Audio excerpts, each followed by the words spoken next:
Padre, del Hijo y del Espíritu Santo. Amén. Amados hermanos, en nuestro Señor Jesucristo. Nos encontramos en el domingo 17º después de Pentecostés. Pero antes quisiera hacer una observación para que sirva de escarmiento.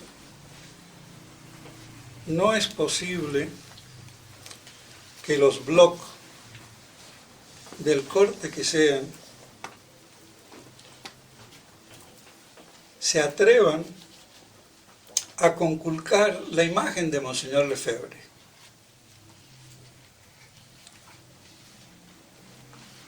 Porque si hay tradición en la Iglesia apostólica,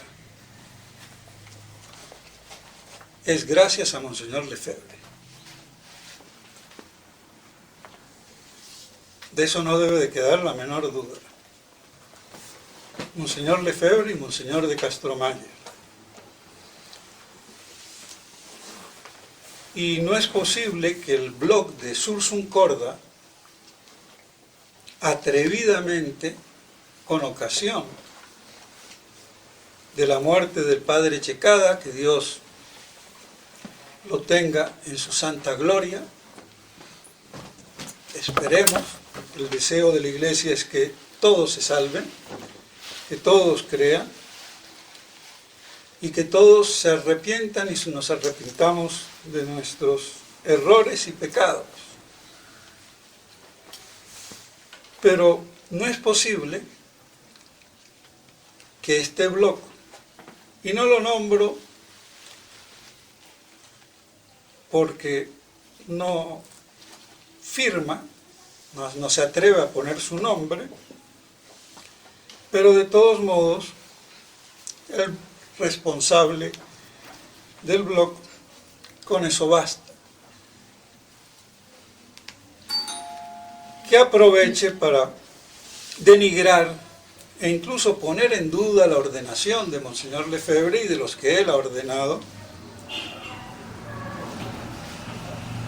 e incluso tratarme a mí de cortacabezas. Me encanta ese título, soy rompecabezas. Al primer imbécil que se me ponga lo desarmo, por bruto, estúpido e imbécil, así, al estilo de San Elías con cimitarra, a raja martillo, y se acabó. El que no entiende por las buenas, entiende por las malas. Y de Teologasto, hablando en primer instancia, sin nombrarlo al padre Castellani y a mí de paso, cuando él es un historiadorcillo que se las quiere dar de doctor en teología y en filosofía, cuando esa no es su materia, y quiere dar consignas en otro artículo también de cómo se debe de hacer un debate. Con esos imbéciles no hay debate ninguno. Y encima que es ortodoxo, es decir, hereje y cismático, porque ningún católico puede en su blog poner toda la parnafernalia del cisma y de la herejía ortodoxa. Y que se no la dé de bibliólogo, ni de la espiritualidad ortodoxa, porque eso no entra dentro de los cánones de la Iglesia católica, apostólica y romana, fuera de la cual no hay salvación. Así que se calle la boca y que no sea presuntuoso.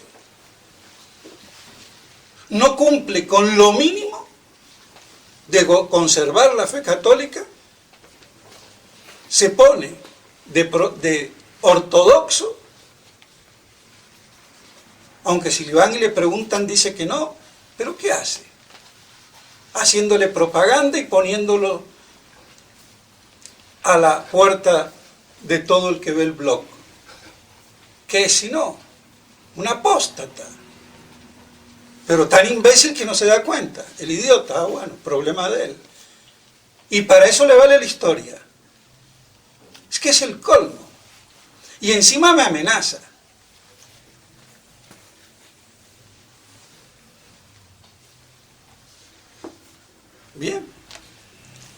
Yo no le tengo miedo a ninguna amenaza. Así de claro. Entonces, que se dejen de interferir. ¿Y qué se mete con la tradición si él ya la dejó? Está con los ortodoxos. Bueno, váyase para allá. ¿Qué friega? Deje las cosas quietas. Y si lo quiere alabar al padre Checada, alábelo todo lo que quiera, problema de él. A mí eso no me importa. Pero no desacredite a Monseñor Lefebvre. Eso es todo. Entonces poner las cosas en su punto. Porque hay que decirlo, no es Godin Tuk.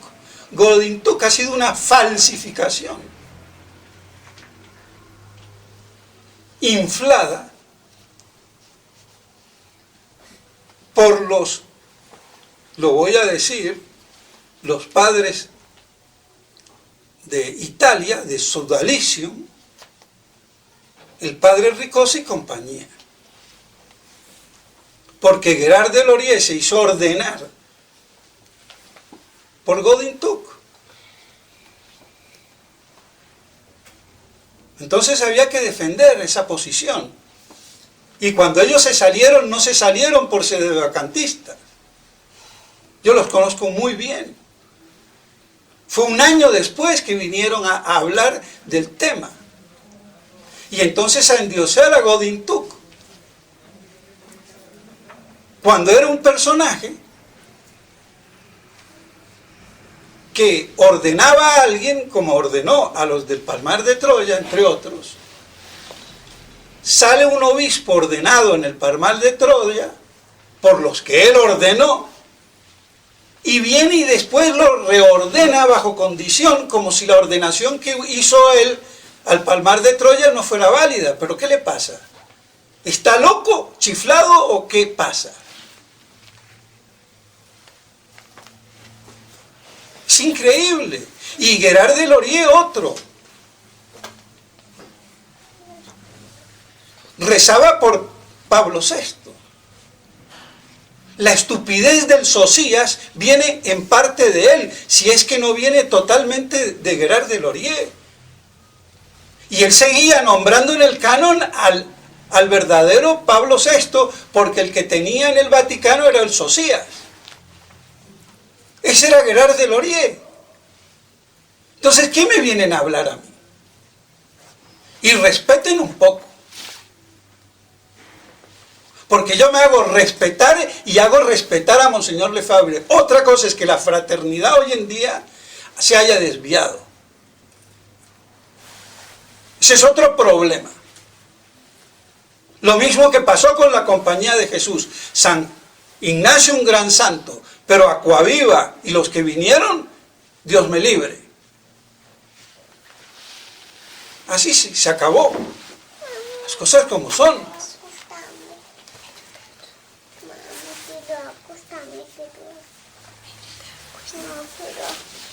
Entonces el atrevimiento de esta gente. Y el que me quiera rebatir, que me rebata con nombre y apellido. A ver si tiene caletre, si tiene inteligencia, si tiene teología y si tiene doctrina.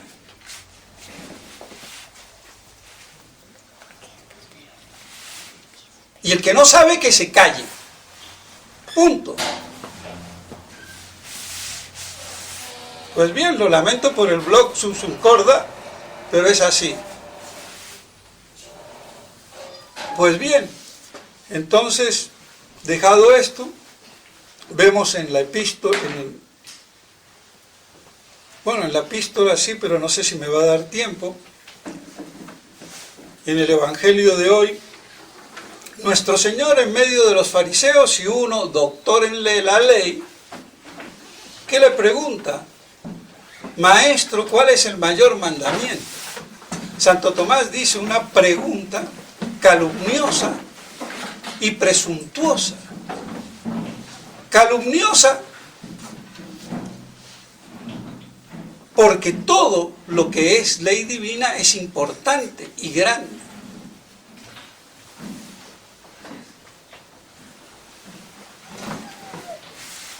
Y presuntuosa porque está preguntando por lo más cuando no hace ni lo menos. Que ese es el atrevimiento de mucha gente. Cuando alguien le conculca a otro en cualquier orden, lo más cuando él no hace ni lo mínimo. Y eso se llama presunción. Además, una pregunta que no era para aprender porque somos ignorantes y se combate preguntando, pero no para impugnar con alguna zancadilla al que se le pregunta, que es muy distinto. Entonces Santo Tomás lo dice calumniosa y presuntuosa, por lo que acabo de decir. Sin embargo, nuestro Señor le contesta, amarás a Dios con todo tu corazón, alma y mente. Es decir, con las potencias del alma, la voluntad, los afectos y la inteligencia. Y no para que los gnósticos de aquí se valgan a decir que bueno, que la mente, que el alma, y entonces ahí hacen una división que es justamente completamente errónea. Dividen el espíritu del alma, cuando el espíritu es el alma espiritual. Y no que sean dos cosas y la parte del espíritu es la chispa divina que bueno. Pues bien, entonces les dice así, y amar al prójimo como a ti mismo. Y en eso está compilado toda la ley y los profetas. Y los 10 mandamientos. Aquí podemos decir cómo nuestro Señor los reduce a 2, los simplifica. Porque no robar, no matar, ¿qué es? En definitiva, no amar al prójimo.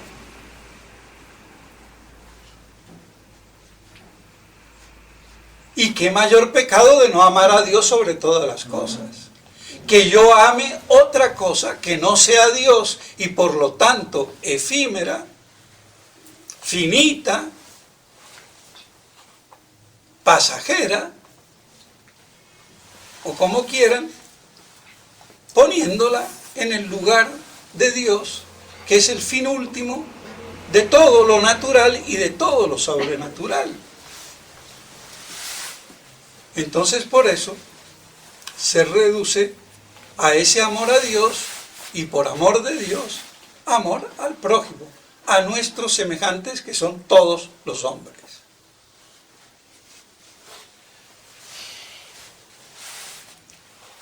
Y así tenemos entonces compendiada la ley del Evangelio, que es ley de amor, y por eso San Agustín decía, ama y haz lo que quieras, porque el que ama verdaderamente no puede sino cumplir la ley de amor a Dios y al prójimo.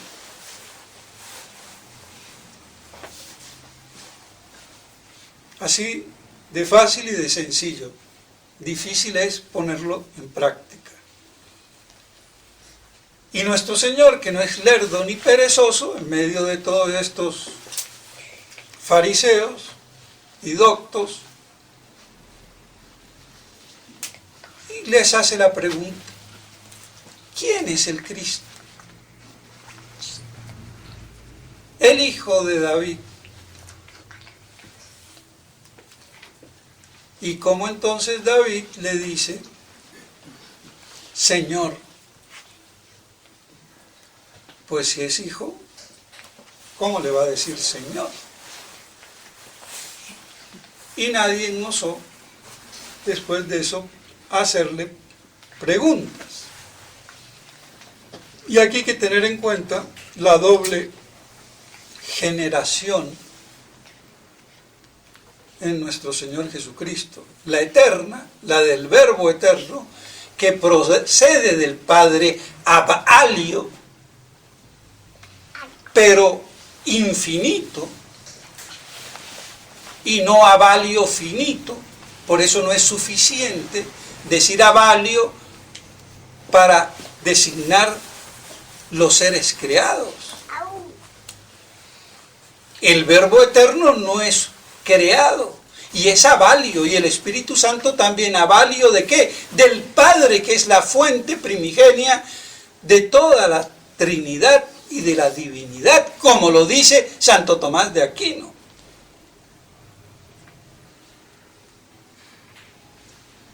Entonces vean cómo se trabucan las cosas a veces. Pero bueno, por no tener los conceptos filosóficos claros.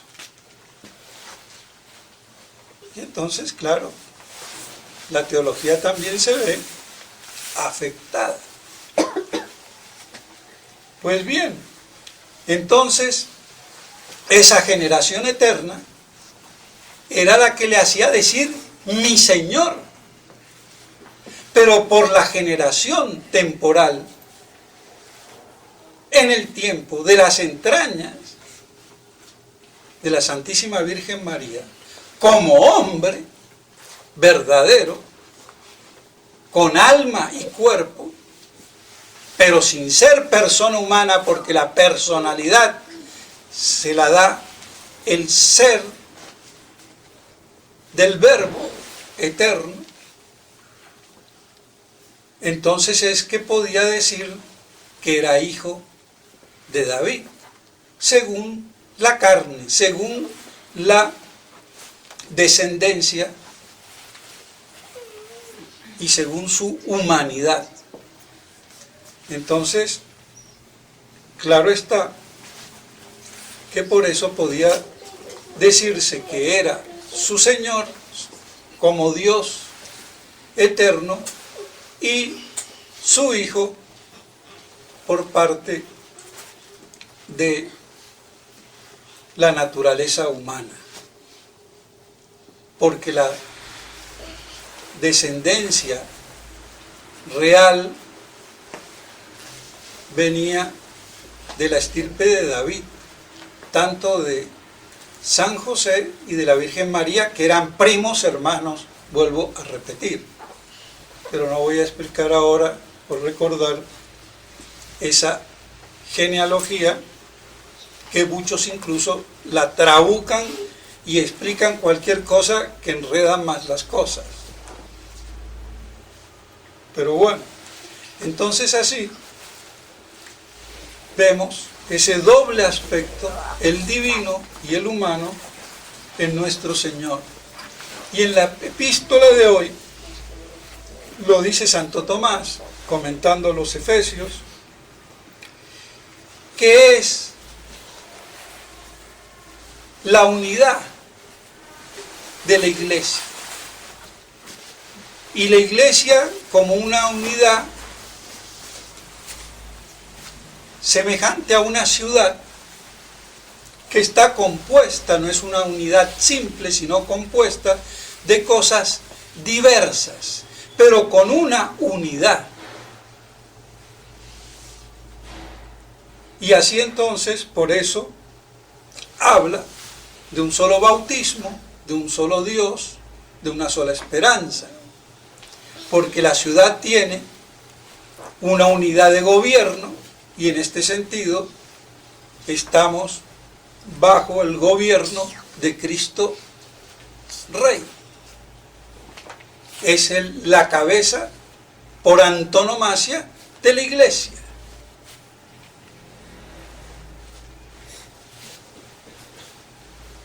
Y es en última instancia el que la rige y gobierna, porque aún el Papa es su vicario, su lugar teniente.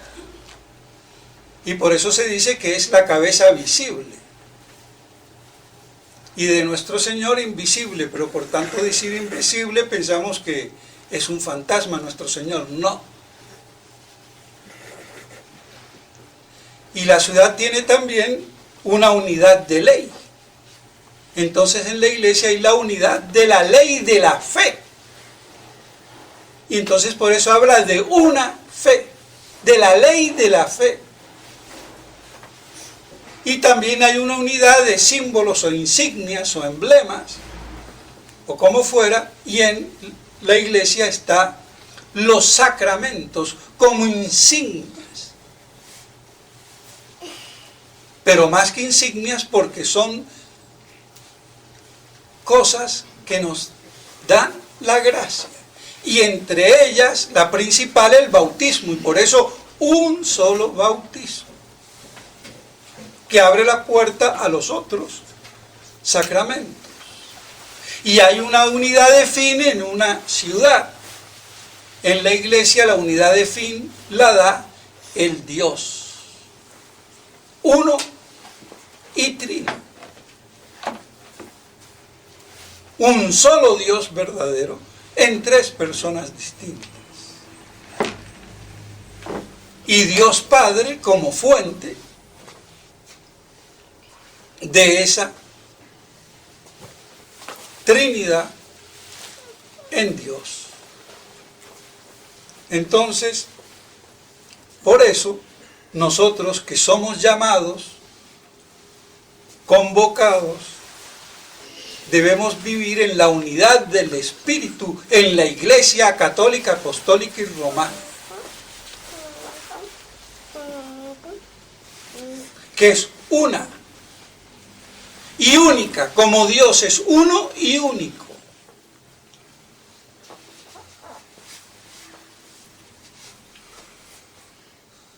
Entonces debemos de conservar esa unidad. Y vemos hoy qué difícil es, porque incluso viendo este desastre, la unidad prácticamente ni se ve ni en los tradicionalistas.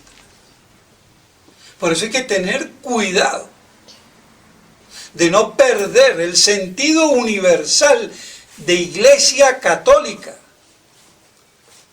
porque es universal como la verdad y es única, no es pluralista ni relativista, ni mucho menos demócrata o demócrata.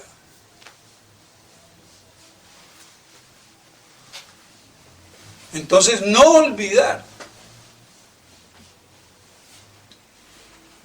porque si llegamos a cometer por una falla de lo que fuera, una herejía, un concepto por esta confusión, por lo menos blindarnos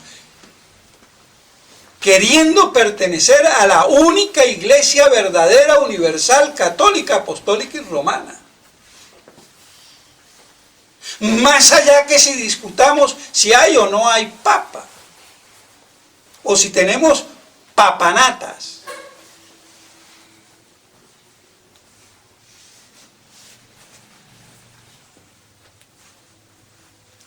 Por eso hay que tener mucho cuidado.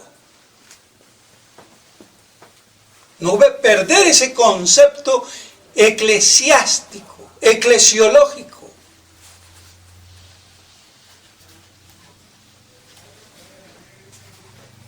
Ese es el problema de los ortodoxos, de los protestantes.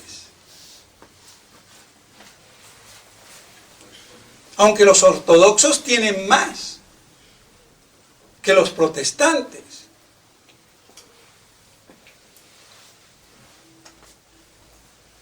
Pero se separaron de la iglesia. Y llevaron, pues, lo que había en la iglesia.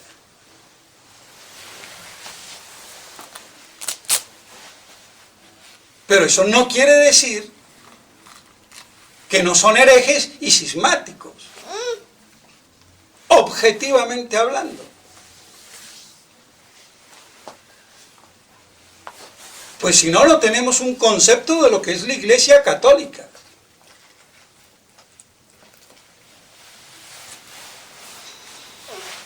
Entonces, guardemos ese concepto y busquemos la universalidad en la verdad.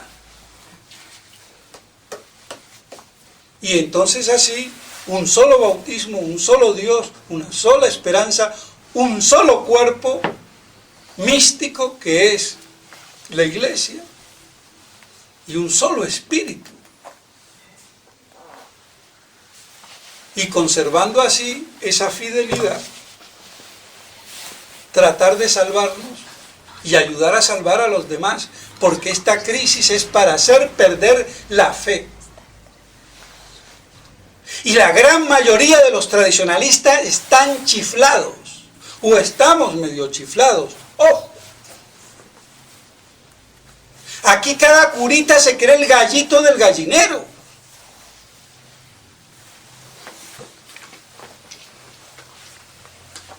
Cuesta ver un sacerdote equilibrado.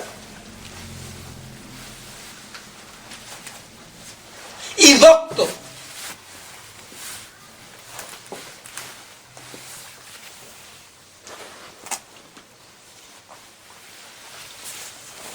Cada uno sale con su música. Y eso es producto del liberalismo. Porque no hay que creer que porque uno se ordena con el rito antiguo deja de ser liberal. Hay que luchar toda la santa vida contra el maldito liberalismo que llevamos en los tuétanos. Y no se diga de las mujeres que son liberales desde que nacen, por la sola insumisión. Mujer que no es sumisa es mujer liberal, le guste a la que le guste.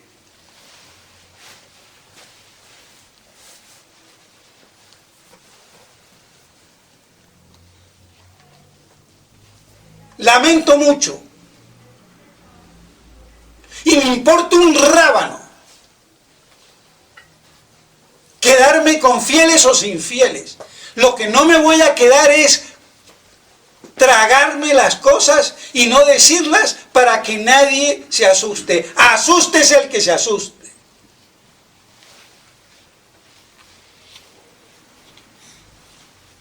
Se acabó. Entonces hay que luchar contra el liberalismo. Y la única manera es compenetrarse de la verdad, de la santa doctrina, de la sagrada doctrina, que no se conoce mucho.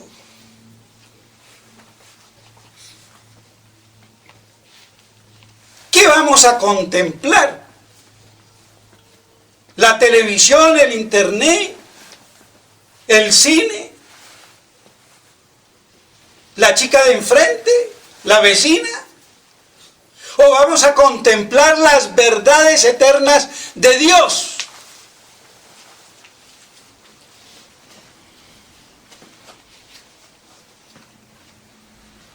¿Cómo vamos a zafar del demonio, del mundo y de la carne?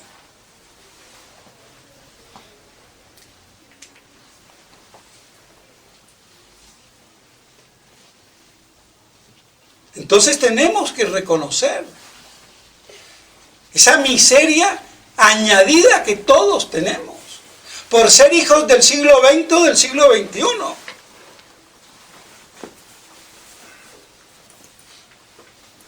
De ese espíritu de insumisión, de liberalismo.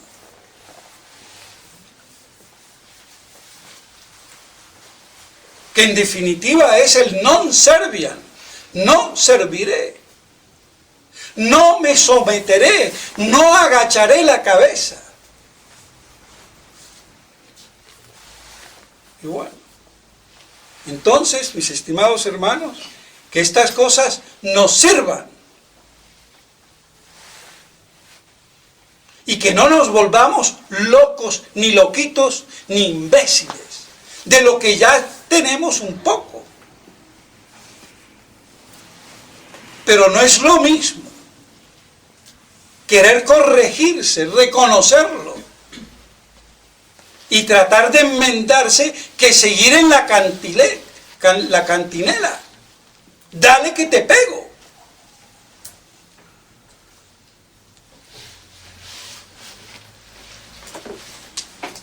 Y es una vergüenza que falta el magisterio de la Iglesia en los obispos.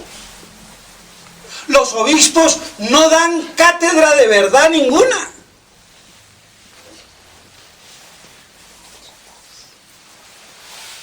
Son unos ignorantes.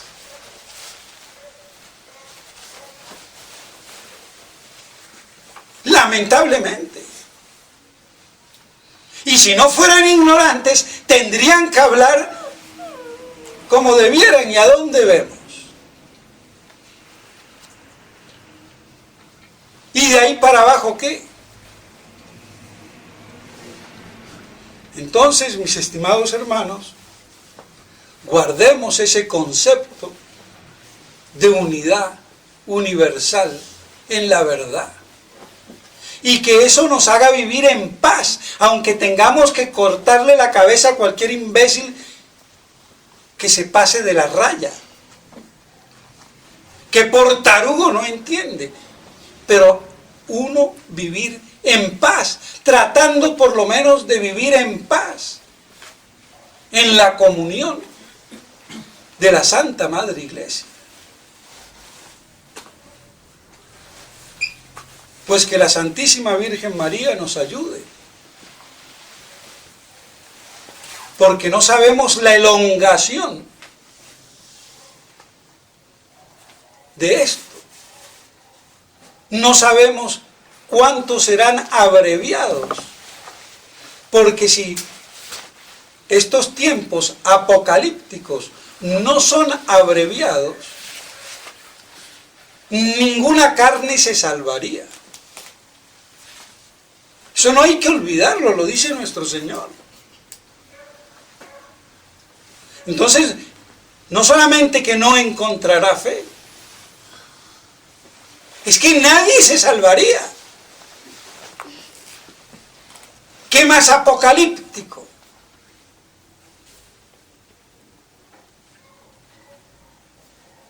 Entonces, que nos encomendemos con verdadera humildad en la sumisión a la verdad y así que podamos ayudar a nuestros semejantes. En nombre del Padre, del Hijo y del Espíritu Santo. Amén.